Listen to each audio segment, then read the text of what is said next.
এখানে গাছে কাঁঠাল হয়েছে, এই কাঁঠালটা কেটে আজকে এঁচোড় রান্না করা হবে। নিজেদের গাছের কাঁঠাল কাটছি। বাবা কি আঠা রে, কাটবো কি? এই দেখো গাছের কাঁঠাল কেটে নিয়েছিস, কি আঠা। নিজেদের গাছের কাঁঠাল দেখতে পাচ্ছ, আর এইটুকু গাছে কত কাঁঠাল হয়েছে দেখো, প্রচুর আঠা। এই আঠা লাগলে কিন্তু আর ছাড়বে না, কাঁঠালের আঠা লাগলে পরে ছাড়ে না।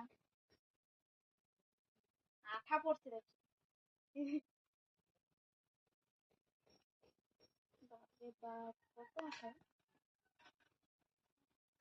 নিজেদের গাছের কাঁঠাল খাওয়ার মজাটাই আলাদা। আঠা পড়লে গায়ে বুঝতে প্রচুর আঠা। একটা ছবি নেই, আঠাটায় একটা কাগজ উঠে দিয়ে দিই।